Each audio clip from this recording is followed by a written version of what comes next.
Shri K Muraleedharan വന്നതോടുകൂടി തെരഞ്ഞെടുപ്പ് രംഗം നമുക്ക് അനുകൂലമായി. കഴിഞ്ഞ ദിവസം തൃശൂർ റെയിൽവേ സ്റ്റേഷനിൽ നമ്മൾ കൊടുത്ത സ്വീകരണം, കെ മുരളീധരൻ നൽകിയ വരവേൽപ്പ്, തൃശൂർ പാർലമെന്റ് നിയോജക മണ്ഡലത്തിലെ മുഴുവൻ ആളുകളും പങ്കെടുത്ത ജനാധിപത്യ വിശ്വാസികൾ നടത്തിയ വലിയ മുന്നേറ്റമായിരുന്നു. അതിനുശേഷം നമ്മൾ നടത്തിയ കൺവെൻഷൻ ടൗൺ ഹാൾ നിറഞ്ഞു കവിയുന്ന രീതിയിലേക്ക്, അതിനുശേഷം നമ്മൾ നടത്തിയ റോഡ് ഷോ തൃശൂർ നഗരം പിടിച്ചടക്കുന്ന രീതിയിലേക്ക്, മറ്റൊരു പൂരം തൃശൂർ പൂരം വീണ്ടും അവതരിപ്പിക്കുന്ന രീതിയിലേക്ക് നമുക്ക് മാറ്റിയെടുക്കാൻ സാധിച്ചു എന്ന് പറഞ്ഞാൽ ജനാധിപത്യ വിശ്വാസികൾ ഒറ്റക്കെട്ടായി മുരളീധരനോടൊപ്പമുണ്ട് എന്ന് പ്രഖ്യാപിക്കുന്ന സമ്മേളനങ്ങളും പരിപാടികളുമായി നമുക്ക് മുന്നോട്ട് പോകാൻ സാധിച്ചു. പ്രിയമുള്ളവരെ, ഈ തെരഞ്ഞെടുപ്പിന്റെ പ്രസക്തി നമുക്ക് എല്ലാവർക്കും അറിയാം. ജാതിയുടെ പേര് പറഞ്ഞ്, മതത്തിന്റെ പേര് പറഞ്ഞ്, ഭാഷയുടെയും വർഗത്തിന്റെയും വർണ്ണത്തിന്റെയും പ്രാദേശികത്തിന്റെയും പേര് പറഞ്ഞ്, ആചാരങ്ങളുടെ പേര് പറഞ്ഞ്, അനുഷ്ഠാനങ്ങളുടെ പേര് പറഞ്ഞ് സമുദായ രേഖകൾ ഉണ്ടാക്കി, വർഗീയ കലാപങ്ങൾ ഉണ്ടാക്കി ഈ രാജ്യം ഇല്ലാതാക്കാൻ ശ്രമിച്ച ഏറ്റവും വലിയ വർഗീയവാദിയായ നരേന്ദ്രമോദി കഴിഞ്ഞ 10 വർഷക്കാലം ഈ രാജ്യം ഇല്ലാതാക്കിയ നരേന്ദ്രമോദിയുടെ ദുർഭരണം അവസാനിപ്പിക്കാനുള്ള അന്തിമ പോരാട്ടമാണ് ഈ തെരഞ്ഞെടുപ്പിലൂടെ നമ്മൾ മുന്നോട്ട് വയ്ക്കുന്ന മുദ്രാവാക്യം. ഒരേ കുവൻ പക്ഷികളെ പോലെ അണ്ണനും തമ്പിയും എന്ന് പറയുന്നത് പോലെ കേരളത്തിലെ മുഖ്യമന്ത്രിയും ബിജെപിക്കാർക്ക് കുടപിടിക്കാൻ നരേന്ദ്രമോദിയോടൊപ്പം ജനവിരുദ്ധ സമീപനങ്ങളുമായി മുന്നോട്ട് പോകുന്ന കേരളത്തിന്റെ മുഖ്യമന്ത്രി പിണറായി വിജയൻ നാളിതുവരെ കാണാത്ത കേൾക്കാത്ത ഭയാനകമായ അന്തരീക്ഷമുണ്ടാക്കി അഴിമതി മാത്രം നടത്തി മുന്നോട്ട് പോകുന്നവരായി കേരളത്തിലെ കപട കമ്മ്യൂണിസ്റ്റ് വിപ്ലവകാരികൾ മാറുന്ന ഒരു കാലഘട്ടം ഈ ഭരണാധികാരികളെ നമുക്ക് അവസാനിപ്പിക്കണം. സിദ്ധാർത്ഥനെ പോലെയുള്ള ചെറുപ്പക്കാർ, 22 വയസ്സ് പ്രായമുള്ള പാവപ്പെട്ട വിദ്യാർത്ഥി 3 ദിവസം ഒരു തുള്ളി വെള്ളം പോലും കൊടുക്കാതെ മൃഗീയമായി തല്ലി ചതച്ച് ചവിട്ടി കൊന്ന കേരളത്തിലെ SFIയുടെ DYFIയുടെ കൊലയാളികളുടെ ഭരണം, ഈ ഭരണം നമുക്ക് അവസാനിപ്പിക്കണം.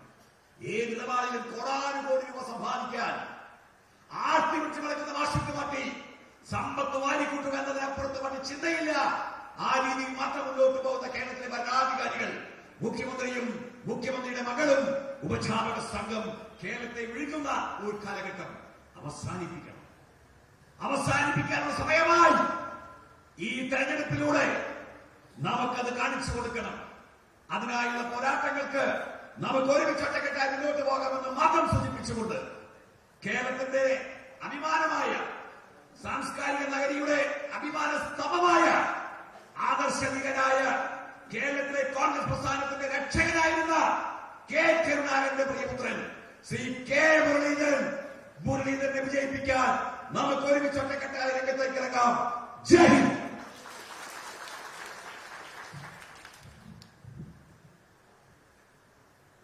എന്റെ കുടുംബം കോൺഗ്രസ് ആണെന്ന് പറഞ്ഞപ്പോൾ ഈ കേരളക്കര മുഴുവൻ എഴുന്നേറ്റ് നിന്ന് കൈയടിച്ചു. അതാണ് കെ മുരളീധരൻ. പാർട്ടിക്ക് ക്ഷീണമുണ്ടാവുമ്പോൾ, പാർട്ടിക്ക് പ്രതിസന്ധികൾ ഉണ്ടാവുമ്പോൾ, പാർട്ടിയുടെ നേതൃത്വത്തിന് ഏതെങ്കിലും തരത്തിൽ വാക്കുകൾ തെറ്റുമ്പോൾ പകച്ചു നിൽക്കുന്ന കോൺഗ്രസ് പ്രസ്ഥാനത്തെ, കോൺഗ്രസ് പ്രവർത്തകരെ ആവേശം നൽകി, ആത്മവിശ്വാസം നൽകി പാർട്ടിയെ മുന്നോട്ട് നയിക്കാൻ കഴിയുന്ന കേരളത്തിലെ ഏറ്റവും വലിയ ജനകീയനായ കോൺഗ്രസ് നേതാവ്, അതാണ് കെ മുരളീധരൻ. ആ നേതാവിനെയാണ് ഇന്ന് നമ്മൾക്ക് ഇവിടെ കിട്ടിയിരിക്കുന്നത്. അദ്ദേഹത്തിന്റെ വിജയത്തിന് വേണ്ടി നമുക്ക് ഒത്തൊരുമിച്ച് പ്രവർത്തിക്കാമെന്ന് മാത്രം പറഞ്ഞുകൊണ്ട് അദ്ദേഹത്തെ, ഈ നേതാവിനെ, ഈ തൃശൂർ പാർലമെന്റ് സ്ഥാനാർത്ഥിയെ ഇവിടെ പ്രസംഗിക്കുന്നതിന് വേണ്ടി വളരെ ആദരപൂർവ്വം ആരാധനയോടെ ക്ഷണിക്കുന്നു.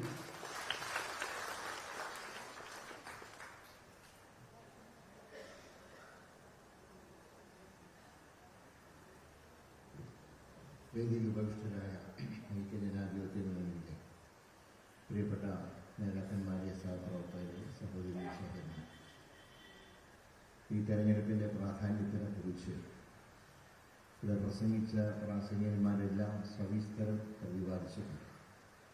ഒരു ദീർഘമായ പ്രസംഗത്തിന് ഈ വേദി വിനിയോഗിക്കുന്നില്ല. ഇന്ന് നമ്മുടെ രാജ്യത്തിനെ സംബന്ധിച്ച് ഈ തെരഞ്ഞെടുപ്പ് വളരെ പ്രധാനപ്പെട്ടതാണ് എന്നുള്ള കാര്യത്തിൽ ആർക്കും ഒരു സംശയമില്ല. നമുക്കറിയാം ഇന്ത്യയുടെ സ്വാതന്ത്ര്യ സമരത്തിനെ കുറിച്ച് പഠിച്ചവരാണ് ഞാനും നിങ്ങളൊക്കെ. അന്ന് മഹാത്മജി പറഞ്ഞൊരു വാചകം ഇന്നും ഇന്ത്യയുടെ ചരിത്രത്തിലൊരു സുപ്രധാന വാചകമായിരുന്നു: ഡു ഓർ ഡൈ, അത് പ്രവർത്തിക്കുക അല്ലെങ്കിൽ മരിക്കുക. എന്നാൽ നമുക്ക് പറയാനുള്ളതല്ല, പ്രവർത്തിക്കുക, നേടിയെടുക്കുക. അതായിരിക്കണം ഈ തെരഞ്ഞെടുപ്പിൽ നമ്മുടെ മുമ്പിലാവുക. ഇവിടെ നമുക്ക് അറിയാം, ഇന്ത്യയിലെ മുഴുവൻ കഴിഞ്ഞ 10 വർഷമായിട്ടൊരു ഫാസിസ്റ്റ് ഭരണമാണ്. അതായത് ഇന്ത്യ ഒരു മതാധിഷ്ഠിത രാജ്യമാക്കാനാണ് BJP ശ്രമിച്ചുകൊണ്ടിരിക്കുന്നത്.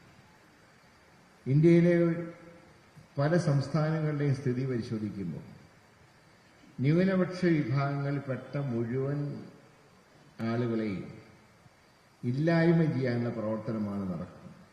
അപ്പോൾ നമുക്കറിയാം, ഈ അടുത്ത കാലങ്ങളിലായി ക്രിസ്മസിനും ഈസ്റ്ററിനൊക്കെ ചില പുതിയ സുഹൃത്തുക്കൾ ഇപ്പോൾ അരമനകളിലും മറ്റും സന്ദർശനം നടത്തുന്നു.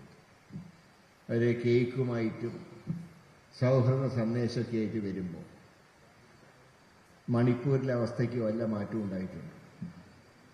എത്രയധികം ക്രൈസ്തവ ദേവാലയങ്ങൾ അവിടെ തകർക്കപ്പെട്ടു.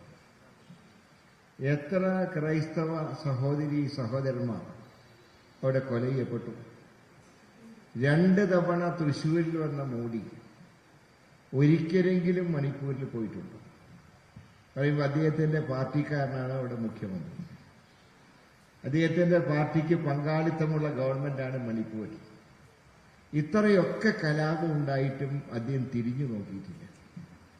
അങ്ങനെ തിരിഞ്ഞു നോക്കാത്ത പ്രധാനമന്ത്രിയാണ് തൃശ്ശൂരിൽ വന്ന് മോഡിയുടെ ഗ്യാരണ്ടി പ്രഖ്യാപിക്കുന്നത്. സ്വന്തം ഗവൺമെന്റുള്ള സംസ്ഥാനത്തെ ജനങ്ങളെ രക്ഷിക്കാൻ കഴിയാത്ത മോഡിക്ക് എങ്ങനെ ഇന്ത്യ രാജ്യത്തിന് വേണ്ടി ഒരു ഗ്യാരണ്ടി നൽകാൻ കഴിയും? എന്താണ് അദ്ദേഹത്തിന്റെ ഗ്യാരണ്ടി? ഒരു ഭാഗത്ത് സൗഹൃദം, മറുഭാഗത്ത് മർദ്ദനം. അതാണോ ഗ്യാരണ്ടി? മണിപ്പൂരിനെ കുറിച്ച് പറയുമ്പോൾ സ്ഥിരം BJPക്കാർ പറയുന്നൊരു വാചകമുണ്ട്: 2 സമുദായങ്ങൾ തമ്മിലുള്ള സ്പർദ്ധയാണ്, 2 ഗോത്രവർഗങ്ങൾ തമ്മിലുള്ള സ്പർദ്ധയാണ്, മെയ്തികളും കുക്കികളും. പക്ഷെ ഇവിടെ നമുക്ക് ചോദിക്കാനുള്ള ചോദ്യം, 2 ഗോത്ര സമുദായങ്ങൾ തമ്മിൽ ഏറ്റുമുട്ടുമ്പോൾ എന്തുകൊണ്ടാണ് ഒരു മതത്തിന്റെ മാത്രം ദേവാലയങ്ങൾ തകർക്കപ്പെടുന്നു? ക്രൈസ്തവ ദേവാലയങ്ങൾ തകർക്കപ്പെടുന്നു, ക്രൈസ്തവർ കൊല ചെയ്യപ്പെടുന്നു. പ്രധാനമന്ത്രി പറയുന്നു ഇത് 2 സമുദായങ്ങൾ തമ്മിലുള്ള സ്പർദ്ധയാണ്, അതല്ലാതെ മതപരമായിട്ടുള്ള സ്പർദ്ധയല്ല. മതപരമായിട്ടുള്ള സ്പർദ്ധയല്ലെങ്കിൽ അതാണ് നമ്മൾ ചോദിക്കുന്ന ചോദ്യം: എങ്ങനെ ഒരു സമുദായം മാത്രം ആക്രമിക്കപ്പെടുന്നു? അതിന് മറുപടിയില്ല. പിന്നെ 10 വർഷം ഭരിച്ചൊരു സർക്കാർ നേട്ടങ്ങളെക്കുറിച്ചൊന്നും പറയുന്നില്ല. എന്താ നേട്ടം? ആർക്കെങ്കിലും 15 ലക്ഷം രൂപ സ്വന്തം അക്കൗണ്ടിൽ വന്നു? ഏത് കൃഷിക്കാരനാണ് വന്നിട്ടുള്ളത്? മാത്രമല്ല, കൃഷിക്കാരന്റെ അവകാശങ്ങൾക്ക് വേണ്ടി സമരം ചെയ്ത കർഷകരെ വെടിവെച്ച് കൊല്ലല്ലേ ഇന്ത്യയുടെ തലസ്ഥാനത്ത്? ഒരു സമരം ചെയ്യാൻ സ്വാതന്ത്ര്യം അവർക്കുണ്ടോ? അങ്ങനെ ജനങ്ങളെ ദുരിതത്തിലാഴ്ത്തുമ്പോൾ സമ്പന്നർക്ക് വേണ്ടി മാത്രം, അദാനിക്ക് വേണ്ടി, അംബാനിക്ക് വേണ്ടി പ്രവർത്തിക്കുന്ന ഒരു പ്രധാനമന്ത്രി, അതാണ് ഇന്ത്യയുടെ പ്രധാനമന്ത്രി.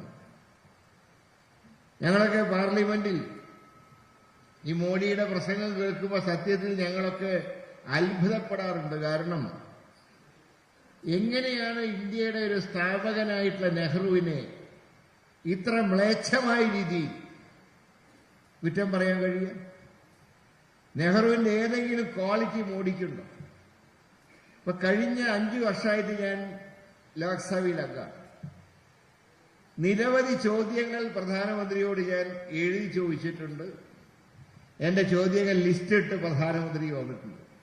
ദൈവം സഹായിച്ച് 5 കൊല്ലത്തിനിടയിൽ ഒരു MP-യുടെ ചോദ്യത്തിന് പോലും, എന്റേത് മാത്രമല്ല, 543 അംഗങ്ങളുള്ള ലോക്സഭയിൽ ഇന്ന് വരെ ഒരു ചോദ്യത്തിനും മറുപടി പറയാത്തൊരു പ്രധാനമന്ത്രി. അത് ഒരു റെക്കോർഡാണ് ഇന്ത്യൻ പാർലമെന്റിന്റെ. ഒരൊറ്റ ചോദ്യത്തിന് പ്രധാനമന്ത്രി മറുപടി പറഞ്ഞിട്ടില്ല.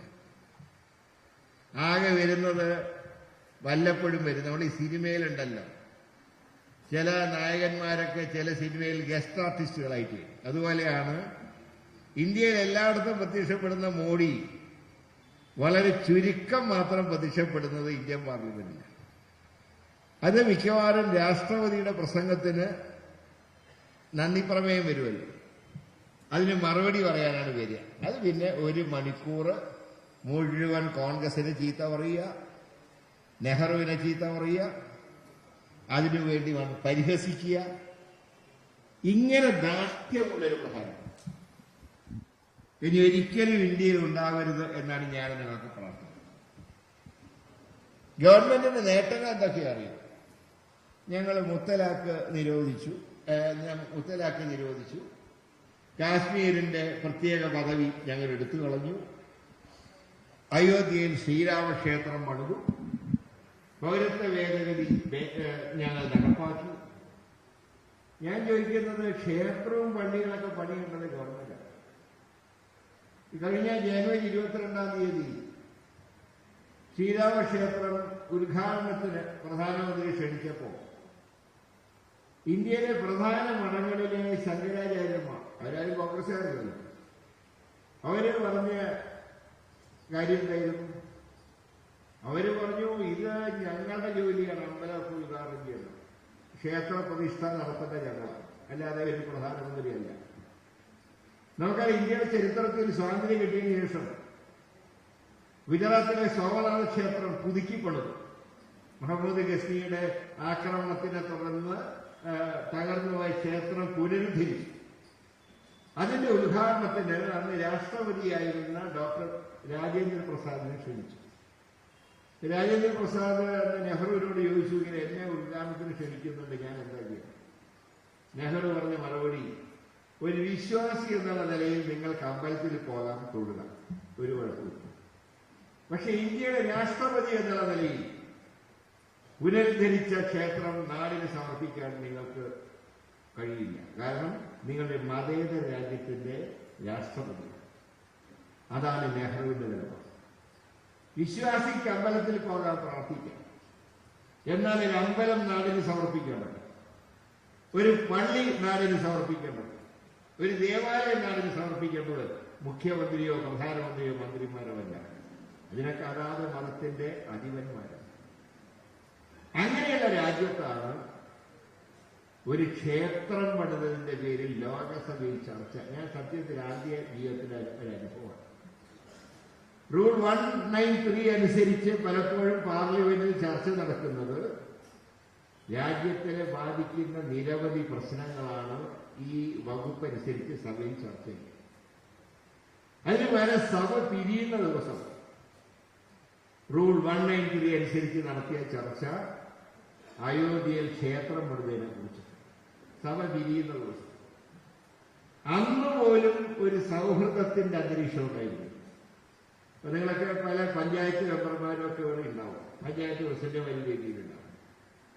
നിങ്ങളൊക്കെ 5 കൊല്ലം പഞ്ചായത്തിന്റെ കാലാവധി കഴിയുമ്പോൾ ഒരു ഗ്രൂപ്പ് ഫോട്ടോ, ഒന്ന് ചായ കുടിച്ച് 5 വർഷം ചെയ്ത കാര്യങ്ങളൊക്കെ ചർച്ച ചെയ്ത് എന്തെങ്കിലുമൊക്കെ നമ്മൾ തമ്മിൽ അങ്ങോട്ടും ഇങ്ങോട്ടൊക്കെ പറഞ്ഞിട്ടുണ്ടെങ്കിൽ അതൊക്കെ ജനാധിപത്യത്തിന്റെ ഭാഗമായി കാണുക എന്ന് പറഞ്ഞിട്ടല്ലേ നിങ്ങൾ തിരിയാത്തത്.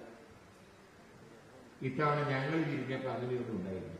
അപ്പോഴും ക്ഷേത്രം പണിത എന്റെ വിവാഹം, ഒരു ചായ പോലും പരസ്പരം കുടിക്കാതെ, ഒരു ഉപചാരം ചെല്ലാതെ ആണ് 17ാം ലോക്സഭയുടെ അവസാന സമ്മേളനം പിരിഞ്ഞത്. ഇതൊക്കെ ഒരു ജനാധിപത്യ രാജ്യത്തിന് ചേർന്നതാണ്. ഇതൊക്കെയാണ് ഒരു മതേതര രാജ്യത്തിന്റെ സംസ്കാരം. അങ്ങനെയുള്ളൊരു പാർട്ടിയെ, അങ്ങനെ സർക്കാരിനെ അധികാരത്തിൽ നിന്ന് നമുക്ക് പുറത്താക്കാൻ കഴിഞ്ഞില്ലെങ്കിൽ ഇനി 5 കൊല്ലം കഴിഞ്ഞിട്ട് ആർക്കും സ്ഥാനാർത്ഥിയായിട്ട് വരേണ്ടി വരില്ല. കാരണം ഇനി ഈ രാജ്യത്ത് അവർ കൊണ്ടുവരുന്നത് പ്രസിഡൻഷ്യൽ ഭരണരീതിയെ, അവിടെ ലോക്സഭയൊന്നും ഉണ്ടാവുകയുള്ളൂ. അങ്ങനെ സ്ഥിതിയിലേക്ക് പോകണം. ആർക്കത് തടയാൻ കഴിയും? അഭിമാനത്തോടെ നമുക്ക് പറയുന്നു, കോൺഗ്രസിന് അതിനെ തടയാൻ കഴിയും. കാരണം ഇന്ത്യയിൽ വേരോട്ടമുള്ളൊരു പാർട്ടി കോൺഗ്രസ് അല്ലേ. ചില സംസ്ഥാനങ്ങളിലൊക്കെ പഴയ ശക്തിയില്ല, ജനകീകരിക്കുന്നു. പക്ഷേ എല്ലാ രാജ്യത്തും കോൺഗ്രസ് ഉണ്ട്. ഞാൻ ഒരു ഉദാഹരണം പറയാം. അപ്പൊ കോൺഗ്രസ് കഴിഞ്ഞ കുറച്ച് കാലമായിട്ട് ഡൽഹിയിൽ കോൺഗ്രസിന് കുറച്ച് ക്ഷീണം. പക്ഷേ നമ്മുടെ ദേശീയ നേതാക്കൾ സോണിയാഗാന്ധി ആവട്ടെ, രാഹുൽ ഗാന്ധി ആവട്ടെ, അവര് വോട്ട് ചെയ്യുന്ന ഡൽഹിയിലാണ്. ആ ഡൽഹിയിൽ കോൺഗ്രസിന് ശക്തിയുള്ളപ്പോഴും ഇന്ന് ശക്തി അല്പം ക്ഷയിച്ചപ്പോഴും അവർ രണ്ടുപേരും വോട്ട് ചെയ്യുന്ന കൈപ്പറ്റിക്കാം. എന്നാൽ ഞാൻ ചോദിക്കട്ടെ, സീതാറാം യെച്ചൂരിയും പ്രകാശ് കാരാട്ടും ഇന്ന് വരെ ജീവിതത്തിൽ അരിവാൾ കിട്ടിയ നക്ഷത്രത്തിൽ വോട്ട് ചെയ്തിട്ടുണ്ട്. ഇതാണ് പറഞ്ഞ് ഞങ്ങൾ BJPക്ക് ബദല് ഞങ്ങളാണ് കേരള മോഡൽ. ആ കേരള മോഡൽ പറയുന്നവരുടെ ഒരു ഒറ്റ ദേശീയ നേതാവ് അവരുടെ പാർട്ടിക്ക് ഇതുവരെ വോട്ട് ചെയ്തില്ല. കാരണം ആ സ്ഥാനം അവിടെ ഇല്ല. ഇപ്പൊ തന്നെ ഇന്ത്യയിൽ കഴിഞ്ഞ 3 വർഷത്തിനുള്ളിൽ 10 സംസ്ഥാനങ്ങളിൽ തെരഞ്ഞെടുപ്പ് നടന്നു. ഞാൻ ചോദിക്കട്ടെ, CPM-ന് എത്ര സീറ്റ് കിട്ടി? ഈ 10 സംസ്ഥാനം ഒരൊറ്റ സീറ്റ് കിട്ടിയില്ല എന്ന് മാത്രമല്ല, എല്ലായിടത്തും കെട്ടിവെച്ച കാശ്. പിന്നെ ചിലയിടത്തൊക്കെ 4ാം സ്ഥാനത്ത് വന്നു. എന്താ കാരണം? 5ാം സ്ഥാനത്ത് ആരും ഉണ്ടായിരുന്നില്ല. അതുകൊണ്ട് 4 സ്ഥാനാർത്ഥികൾ മത്സരിച്ചിടത്ത് 4ാം സ്ഥാനം വന്നു. ഒരിടത്തും 2ാം സ്ഥാനം വരെ എത്താത്ത പാർട്ടിയാണ് ഞങ്ങൾ ഇന്ത്യ പോയിട്ട് ഭരിച്ചോളാം എന്ന് പറഞ്ഞ് നിങ്ങളോട് വോട്ട് ചെയ്യില്ല. അപ്പൊ എന്താണ് കരുത്ത്? പിന്നെ ഇവർക്ക് ആശയമുണ്ടോ? കേരളത്തിൽ മുഖ്യ ശത്രു കോൺഗ്രസ്, തമിഴ്നാട്ടിൽ ചെന്നാൽ മുഖ്യമിത്രം കോൺഗ്രസ്, ബംഗാളിൽ ചെന്നാൽ സഖ്യകക്ഷി കോൺഗ്രസ്, ത്രിപുരയിൽ ചെന്നാൽ സഖ്യകക്ഷി കോൺഗ്രസ്, കേരളം വന്നാൽ മുഖ്യ എതിരാളി കോൺഗ്രസ്. ഇതിപ്പോ ഈ ലോക്സഭയിലേക്ക് ഇലക്ഷൻ നടക്കുമ്പോൾ ഒരു പാർട്ടിയുടെ നയാണ്. പിന്നെ ഈ ഇടതുപക്ഷ മുന്നണിയിൽ എത്ര അഖിലേന്ത്യാ പാർട്ടികളുണ്ട്? ഇപ്പൊ CPI അഖിലേന്ത്യാ പാർട്ടിയാണോ? അവരുടെ കാര്യം നഷ്ടം പറഞ്ഞാൽ വലിയ നഷ്ടമാണ് കേട്ടോ. കാരണം പഴയ അവിയുക്ത പാർട്ടിയുടെ ഇപ്പോഴത്തെ പതിപ്പാണ് CPI. പക്ഷെ അവര് യോഗങ്ങളൊക്കെ പറയണ്ട, ഞങ്ങളുടെ പാർട്ടി കൊച്ചു പാർട്ടി. ഈ കൊച്ചു പാർട്ടിയിൽ നിന്നാണ് വലിയ പാർട്ടി ജനിച്ചത് CPM കേരളത്തിൽ. അവർക്ക് ഈ പന്തിയാലും CPIക്ക്. പിന്നെ ഇടതുപക്ഷം എന്ന് പറയുന്നത് ഇവർക്കെന്താ യോഗ്യത? RSP കോൺഗ്രസിന്റെ കൂടെയല്ലേ? ഫോർവേഡ് ബ്ലോക്ക് കോൺഗ്രസിന്റെ കൂടെയല്ലേ? ഇപ്പൊ വ്യക്തമായൊരു കാഴ്ചപ്പാടില്ലാത്തവർക്കല്ല ഈ രാജ്യത്തിന്റെ വോട്ട്. അത് ഇന്ത്യയിൽ ഒരേ നയമുള്ള വ്യക്തമായ കാഴ്ചപ്പാടുള്ള ഇന്ത്യൻ നാഷണൽ കോൺഗ്രസ് ആണ് ഈ രാജ്യത്ത് ജയിച്ചു വരുന്നത്. ആ കോൺഗ്രസിന് മാത്രമേ BJPയെ നേരിടാൻ. അത് നേരിട്ടതിന്റെ പേരിലല്ലേ രാഹുൽ ഗാന്ധിക്ക് MP സ്ഥാനം പോയത്? ഞാൻ ചോദിക്കട്ടെ, കഴിഞ്ഞ 10 വർഷക്കാലം BJPക്കെതിരെ പോരാട്ടത്തിന് നേതൃത്വം കൊടുത്ത രാഹുൽ ഗാന്ധിയല്ലേ? 4000 കിലോമീറ്റർ അല്ലേ അദ്ദേഹം സഞ്ചരിച്ചത്? നിങ്ങൾക്കറിയാലോ, പുതുക്കാടിലൂടെ അല്ലേ അദ്ദേഹം നടന്നുപോയത്? ഞാൻ അദ്ദേഹത്തിന്റെ കൂടെ 494 കിലോമീറ്റർ കേരളത്തിൽ നടന്നാണല്ലോ. എന്തൊരു ചുറുചുറുക്കായിരുന്നു അദ്ദേഹത്തിന്റെ ആ നേതൃത്വത്തിന്. കാശ്മീരിലെ തണുത്ത് മരവിച്ച അന്തരീക്ഷത്തിലും കേരളത്തിലെ ചൂടുള്ള അന്തരീക്ഷത്തിലും അദ്ദേഹം നടന്നില്ലേ ശക്തനായി? അപ്പൊ ആ രാഹുൽ ഗാന്ധിയാണ് മോഡിയെ നേരിട്ടതിന്റെ പേരിൽ അദ്ദേഹത്തിന് കുറച്ചാൽ MP സ്ഥാനം പോയി. താമസ വീട്ടിൽ നിന്ന് അദ്ദേഹത്തിന് ഇറക്കി വിട്ടു. കാരണം ഇലക്ഷനിൽ അദ്ദേഹത്തിന് കോടതി അദ്ദേഹത്തിനെ ഡിസ്ക്വാളിഫൈ ചെയ്ത ദിവസം, ആ ദിവസം തന്നെ അദ്ദേഹത്തിനെ വീട്ടിൽ നിന്ന് ഇറക്കി വിടുക. ഇപ്പൊ ഡൽഹിയിലൊക്കെ ചെന്നാൽ നിങ്ങൾക്ക് കാണാം, കാലാവധി കഴിഞ്ഞ് 10-20 കൊല്ലം കഴിഞ്ഞിട്ടും MP-മാരുടെ ക്വാർട്ടേഴ്സിന് ഇറങ്ങാത്തവരുണ്ടാവും. അപ്പോഴാണ് MP സ്ഥാനം നഷ്ടപ്പെട്ട അന്ന് വൈകുന്നേരം രാഹുൽ ഗാന്ധിയെ അദ്ദേഹത്തിന്റെ വീട്ടിൽ നടത്തി. സത്യത്തില് സോണിയാഗാന്ധിക്ക് MP എന്ന നിലയിൽ 10 ജനപദം ഉണ്ടായിരുന്നില്ലായിരുന്നെങ്കിൽ അത് എവിടെ കിടക്കുമായിരുന്ന ദിവസം കാത്തു. അപ്പൊ അങ്ങനെയുള്ള നേതാവ് നയിക്കുന്ന ഒരു പാർട്ടി, ആ പാർട്ടി ജയിച്ചു വരേണ്ടത് ഈ നാടിന്റെ നന്മയ്ക്കാവശ്യം. പിന്നെ ഇടതുപക്ഷം ഏൽപ്പിച്ച സ്ഥലം പോലും കൊളാക്കിയില്ലേ? കാരണം മാസം മാസം സർക്കാർ ജീവനക്കാർക്ക് ശമ്പളം കിട്ടിയപ്പോ കഴിഞ്ഞ 1-ാം തീയതി കിട്ടിയോ? അപ്പൊ പറയും കേന്ദ്രം തരുന്നില്ല. കേന്ദ്രം തമിഴ്നാടിന് കൊടുക്കുന്നില്ല, പക്ഷെ അവിടെ ശമ്പളം കൊടുക്കും തമിഴ്നാട്ടിൽ. കേന്ദ്രം ഹിമാചൽ പ്രദേശിന് കൊടുക്കുന്നില്ല കാശ്, പക്ഷെ അവർക്ക് ശമ്പളം കൊടുത്തു 1-ാം തീയതി. കേരളത്തിൽ എന്റെ ശമ്പളം കൊടുക്കാൻ കഴിയാതെ ദൂർത്തടിക്കുക, പണം ദൂർത്തടിക്കുക, മുഖ്യമന്ത്രിക്ക് ക്ലിഫ് ഹൗസ് മോടി പിടിപ്പിക്കുക. ഇവിടെ എല്ലാവരും ഇങ്ങനെ ശമ്പളം കിട്ടാണ്ട് ജീവനക്കാരിങ്ങനെ കഷ്ടപ്പെടുക.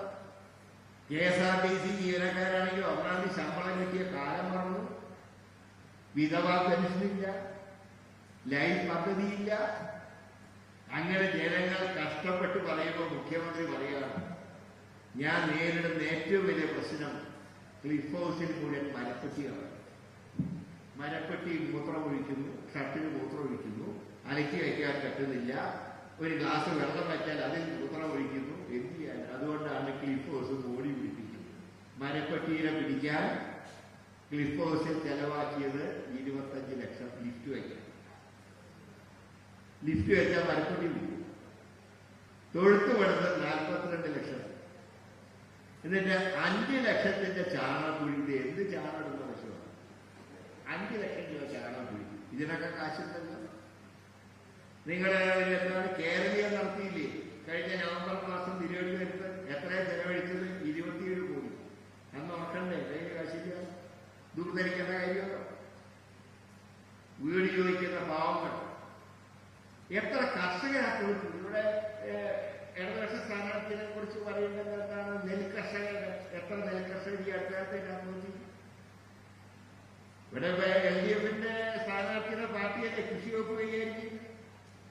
കുട്ടനാട്ടിലെ കർഷകർ ആത്മഹത്യ ചെയ്യുന്നു, പാലക്കാട് ആത്മഹത്യ ചെയ്യുന്നു. ഇവിടെയൊക്കെ ഈ കർഷക തൊഴിലാളികൾ എന്ന് പറയുന്ന ബംഗാളികളാണ്. കേരളത്തിൽ ആരും ഫീൽഡിലേക്ക് വരുന്നില്ല. എന്നിട്ട് ഇപ്പോഴത്തെ കൃഷിമന്ത്രി വയലിൽ കയറിയിട്ട് കൊയ്താൽ ഇവിടെ കൃഷി മറ്റേ ലാഭം കിട്ടുമോ? കർഷകർക്ക്, നെൽകൃഷി കർഷകർക്ക് സബ്സിഡി കൊടുക്കുന്നു പറഞ്ഞു. എല്ലാം ശേഖരിച്ച് വെച്ച എല്ലാ നെല്ലും കിളുക്കാൻ പറഞ്ഞു. സബ്സിഡി മാത്രം കിട്ടിയിട്ടില്ല. ഇപ്പൊ കർഷകർ ആത്മഹത്യ ചെയ്യുന്നു. മത്സ്യത്തൊഴിലാളികളുടെ കാര്യമാണെങ്കിൽ അതിലേറെ ദയനീയം. എല്ലാ രംഗത്തും കഷ്ടപ്പെടുകയാണ് ജനങ്ങൾ. പിന്നെ എന്തടിസ്ഥാനത്തിലാണ് നിങ്ങൾ വോട്ട് ചോദിക്കുന്നത്? ഇപ്പൊ മിനിഞ്ഞാന്ന് LDFന്റെ ലൈസൺ കമ്മിറ്റിയില് CPI-കാരൻ പറഞ്ഞെന്താ? ഞങ്ങൾക്ക് വോട്ട് ചോദിച്ച് ജനങ്ങളെ അംഗീകരിക്കാൻ കഴിയുന്നില്ല.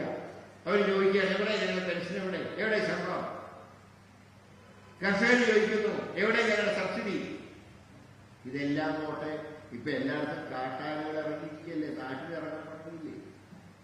മുമ്പ് വയനാട്ടിലായിരുന്നു ഏറ്റവും കൂടുതൽ കാട്ടാന. ശരി, ഇപ്പൊ കാട്ടാന മാത്രമല്ല, കാട്ടാന, കടുവ, കരടി, കാട്ടുപോക്ക്.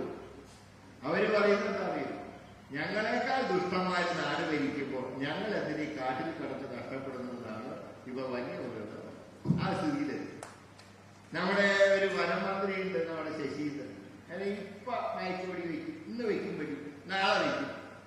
കുറച്ച് കഴിഞ്ഞപ്പോൾ നിശ്ചയം നിങ്ങൾ ഒടിഞ്ഞു തൂങ്ങിയിരിക്കുകയായിരുന്നു. എന്റെ സംശയം ഈ മയക്കുപൊടി വല്ല ഇയാൾക്ക് കൊണ്ടുവന്ന സംശയം. കക്ഷി ഇങ്ങനെ ഒടിഞ്ഞു തൂങ്ങി.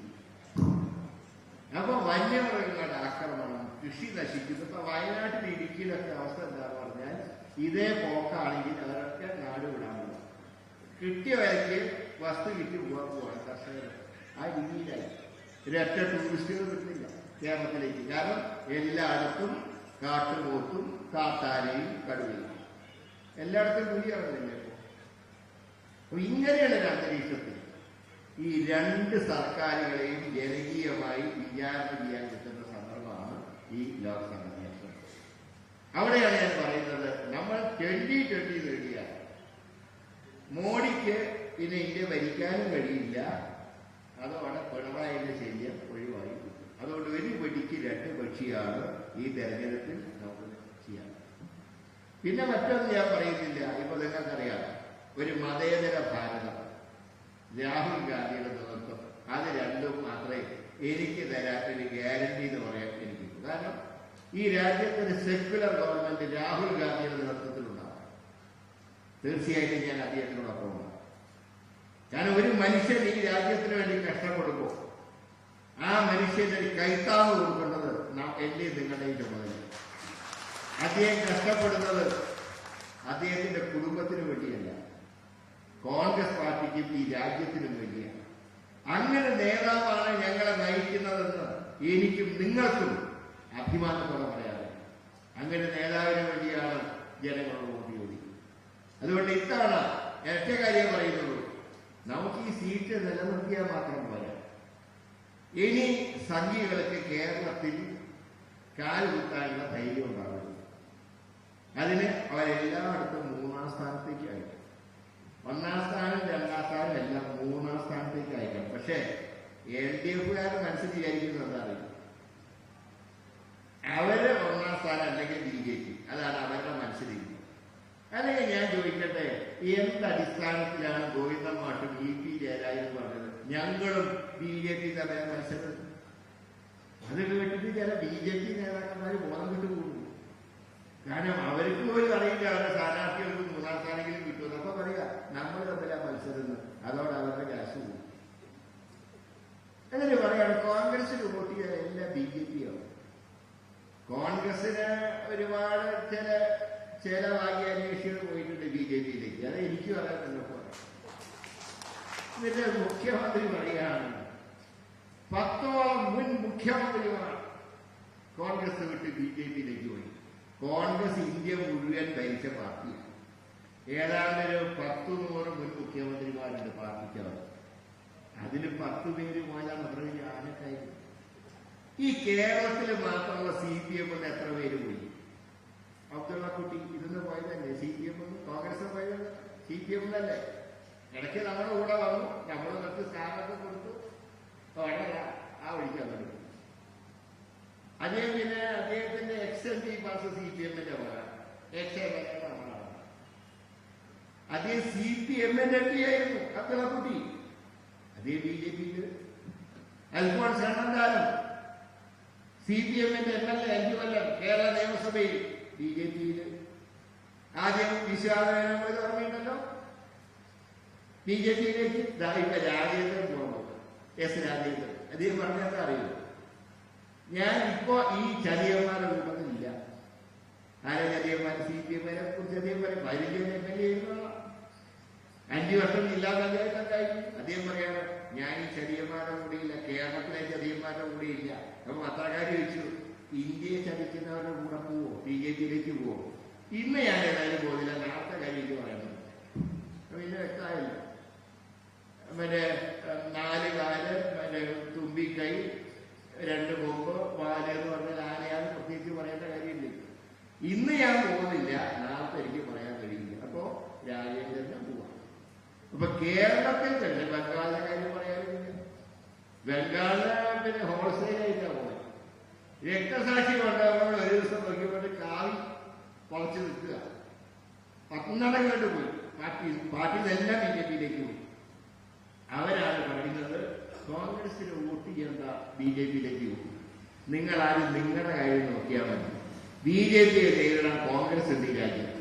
ആ കോൺഗ്രസിന്റെ ശക്തമായ നിലകൾ ഈ കേരളത്തിലെ 20 സീറ്റും നമുക്ക് നേടിയെടുക്കണം. അതിനുള്ള പോരാട്ടമാണ്. ആ പോരാട്ടത്തിൽ ഒറ്റക്കെട്ടായി നിന്നുകൊണ്ട് കഴിഞ്ഞ ലോക്സഭാ തെരഞ്ഞെടുപ്പിൽ നിങ്ങളുടെ പ്രധാന പുതുക്കാടുമ്പോ ഈ പുനഃക്രമീകരിച്ചു വന്നപ്പോ ഒരു ഇടതുപക്ഷ നിയോജകമണ്ഡലമായിട്ടാണ് കണക്കാക്കുന്നതെങ്കിലും കഴിഞ്ഞ ലോക്സഭയിൽ ചിത്രം മാറിയാണ്. അതുപോലെ നമുക്ക് സ്ഥിരമായി UDF ജയിക്കുന്നൊരു നിയോജകമണ്ഡലമാക്കി നമുക്ക് പുതുക്കാടിനെ മാറ്റിയെടുക്കും. എനിക്ക് പോകാൻ തട്ട്ലെ സ്റ്റേറ്റ് കേസ് നടന്നപ്പോ അന്ന് പ്രതിയാക്കപ്പെട്ട കെ കരുണാകരനൊക്കെ കുറെ കാലം താമസിച്ചെന്ന് ഈ ആമ്പലൂര് ഭാഗത്താണ്. കാരണം അദ്ദേഹത്തിന് ജാമ്യം കിട്ടിയപ്പോൾ ഒരു വ്യവസ്ഥയുണ്ടായിരുന്നു, തൃശ്ശൂർ കാര്യത്തിൽ കയറാൻ പാടില്ല. അങ്ങനെ അദ്ദേഹം മാസങ്ങളോളം ഇവിടെ താമസിച്ചിട്ടുണ്ട്. അന്നൊക്കെ ഞാൻ കുട്ടിയായിരുന്നു. അന്ന് ഞാനൊക്കെ ഇടയ്ക്ക് അച്ഛനെ കാണാൻ ഇവിടെ വരാറുണ്ട്. അങ്ങനെയുള്ളൊരു പ്രദേശമാണ് ആമ്പലൂർ പ്രദേശം ഉൾപ്പെട്ട പുതുക്കാട് എന്ന് പറയുന്നത്. അതുകൊണ്ട് ഇവിടെ തീർച്ചയായിട്ടും ലീഡർ പ്രവർത്തിച്ചൊരു മണ്ണാണ്. അളകപ്പ ടെക്സ്റ്റൈൽസ് വലിയ ദീർഘകാലം യൂണിയൻ ചെയർമാനായി, യൂണിയന്റെ പ്രസിഡന്റായി. അളകപ്പയുടെ സ്ഥിതി എന്താണെന്ന് നിങ്ങൾക്കറിയാം. NTC നാഷണൽ ടെക്സ്റ്റൈൽസ് കോർപ്പറേഷന്റെ എല്ലാ മില്ലുകളും ഇന്ന് അടച്ചുകൂട്ടിയിരിക്കുക. തിരുവനന്തപുരത്തുണ്ട്, അവിടെയുണ്ട് spinning mill, Thirumala spinning mill, അതൊക്കെ അടച്ചുകൂട്ടിയിരിക്കുക. ഞാൻ തന്നെ ലോകസഭയിൽ ഞാനും ഒരുപാട് തവണ ഈ പൂട്ടിയിട്ട മില്ലുകൾ തുറക്കാൻ സർക്കാർ മുൻകൈ എടുക്കണമെന്ന് പറഞ്ഞ് ഞാൻ സതീശൻ കൊടുക്കുന്നു. പരിഗണിക്കാതെ പറയുന്നതല്ല, കേന്ദ്ര ഗവൺമെന്റ് തികച്ചും തെറ്റായിട്ടുള്ള സമീപനമാണ് സ്വീകരിച്ചത്. തീർച്ചയായും ഇന്ത്യ സഖ്യം അധികാരത്തിൽ വന്ന ഇന്ത്യയിലെ മുഴുവൻ ടെക്സ്റ്റൈൽസ് മില്ലുകളും തുറക്കാനുള്ള നടപടികൾ തീർച്ചയായും സ്വീകരിക്കും എന്ന് അടിവരയിട്ട് പറയാൻ ഈ സന്ദർഭം വിനിയോഗിച്ചുകൊണ്ട് നിങ്ങളുടെ എല്ലാവരും അനുഗ്രഹാശിസ്സുകൾ ഉണ്ടാകണം എന്ന് അഭ്യർത്ഥിച്ചുകൊണ്ട് ഞാൻ എളിയ വാക്കുകൾ അവസാനിപ്പിക്കുന്നു. എല്ലാവർക്കും വിജയമായിക്കണം.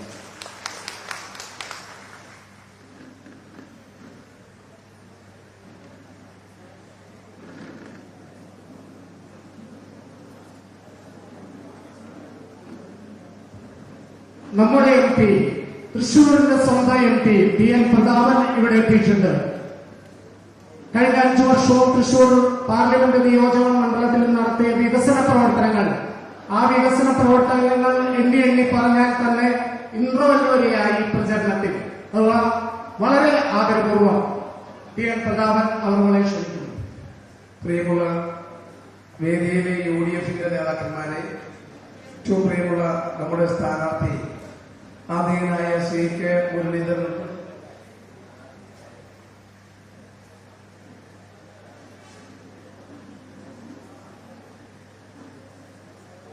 നമ്മുടെ കൺവെൻഷൻ വളരെ പെട്ടെന്ന് അവസാനിക്കും.